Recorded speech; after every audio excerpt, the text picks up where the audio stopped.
नमस्कार, मैं अम्बी वर्मा और आप देख रहे हैं हिमाचल आज तक। तो चलिए नजर डालते हैं आज की ताजा खबरों पर। नई दिल्ली रेलवे स्टेशन पर शनिवार रात करीब 9:26 पर भगदड़ से 18 लोगों की मौत हो गई। इनमें 14 महिलाएं और 3 बच्चे शामिल हैं। 25 से ज्यादा लोग घायल हैं। मृतकों को दिल्ली के RML अस्पताल लाया गया था। स्टाफ सूत्रों के मुताबिक ज्यादातर शवों के सीने और पेट में चोटें थी। उनकी दम घुटने से जान गई है। हादसा प्लेटफॉर्म नंबर 13, 14 और 15 के बीच हुआ। महाकुंभ जाने के लिए स्टेशन पर शाम 4 बजे से भीड़ जुटने लगी थी और रात करीब 8:30 बजे प्रयागराज जाने वाली 3 ट्रेनें लेट हो गई, जिससे भीड़ बढ़ गई। चश्मदीद के मुताबिक गाड़ी का प्लेटफॉर्म 14 से 16 बदला गया। इससे भगदड़ मच गई। हादसे की जांच के लिए 2 सदस्यीय कमेटी बनाई गई है। इसमें उत्तर रेलवे के 2 अधिकारियों नरसिंह देव और पंकज गंगवार को भी शामिल किया गया है। कमेटी ने नई दिल्ली रेलवे स्टेशन के सभी CCTV वीडियोस फुटेज सुरक्षित करने का आदेश दिया है। इससे पहले 29 जनवरी को प्रयागराज के महाकुंभ में 30 लोगों की मौत हो गई थी, तो वही 10 फरवरी 2013 को कुंभ के दौरान प्रयागराज स्टेशन पर भगदड़ मची थी और हादसे में 36 लोग मारे गए थे।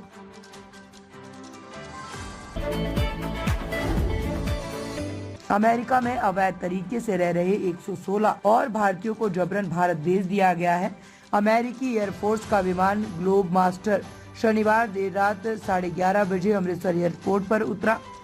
इस बार महिलाओं, बच्चों को छोड़कर सभी पुरुषों को हाथों में हथकड़ियां और पैरों में बेड़ियां डालकर विमान में बिठाया गया था। एयरपोर्ट पर ही उनके परिवार से मुलाकात करवाई गई। करीब 5 घंटे की वेरिफिकेशन के बाद पुलिस की गाड़ियों में सभी को घर छोड़ा गया। इस दौरान किसी को भी मीडिया से बातचीत नहीं करने दी गई। इससे पहले 5 फरवरी को 104 अप्रवासी भारतीयों को जबरन लौटाया जा चुका है। इनमें बच्चों को छोड़कर महिलाओं और पुरुषों को हथकड़ियों और बेड़ियों में जकड़कर लाया गया था। इस तरह अब तक 220 अवैध प्रवासी भारतीयों को भारत भेजा जा चुका है। तीसरा बैच आज यानी 16 फरवरी रात 10 बजे आएगा। इसमें 157 अप्रवासी भारतीय होंगे। अमेरिकी राष्ट्रपति डोनाल्ड ट्रंप के सहयोगी एलॉन मस्क ने भारत के चुनाव में मतदाताओं की भागीदारी बढ़ाने के लिए होने वाले 190 करोड़ रुपए की फंडिंग को रद्द कर दिया है। मस्क के नेतृत्व वाले डिपार्टमेंट ऑफ गवर्नमेंट एफिशिएंसी यानी DOGE ने शनिवार को ये फैसला लिया है। DOGE ने X पर पोस्ट कर एक सूची जारी की। इसमें डिपार्टमेंट की तरफ से रद्द किए गए सभी तरह के खर्च शामिल हैं।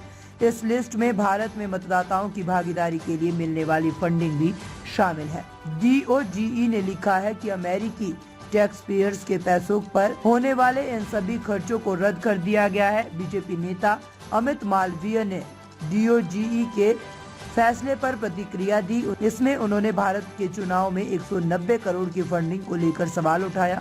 मालवीय ने इसे भारत की चुनाव में बाहरी हस्तक्षेप करार दिया। मालवीय ने सवाल उठाया कि इस फंड से किसे फायदा होगा। बीजेपी नेता ने कहा कि इससे सत्ताधारी बीजेपी को तो निश्चित तौर पर फायदा नहीं होगा।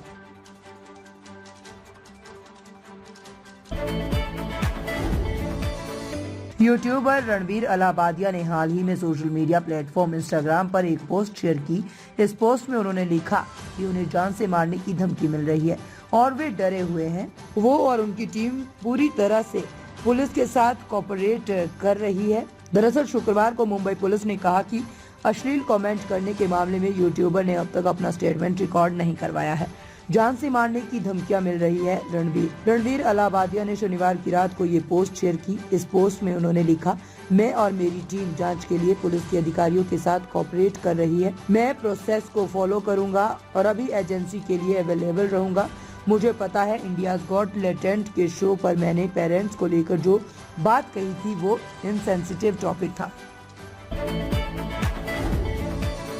ब्रिटेन के पूर्व PM ऋषि सुनक ने आगरा के ताजमहल का दीदार किया। सुनक पत्नी अक्षता, सास सुधा मूर्ति दोनों बेटियों कृष्णा और अनुष्का के साथ 1 घंटे तक रहे। दरअसल ऋषि सुनक शनिवार सुबह 2 दिवसीय दौरे पर आगरा पहुंचे। उनके शेड्यूल में रविवार को सूर्योदय के समय ताजमहल देखना था, लेकिन बेटियों की जिद और रिक्वेस्ट के चलते सूर्य अस्त के समय ही ताजमहल देखने पहुंच गए। ब्रिटेन के पूर्व पीएम चेहरे पर मुस्कान, दिल में हिंदुस्तान के संस्कार से टूरिस्टों को आकर्षित कर रहे थे। रविवार को ऋषि सुनक परिवार के साथ फतेहपुर सीकरी पहुंचे हैं। ऋषि सुनक को देखकर पर्यटकों के कदम ठहर गए। उनकी सादगी को देखकर लोगों को विश्वास ही नहीं हो रहा था कि ये ब्रिटेन के पूर्व पीएम हैं।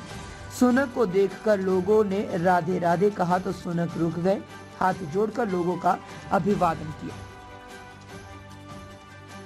देश दुनिया की खबरों को देखने के लिए बने रहे हिमाचल आज तक के साथ।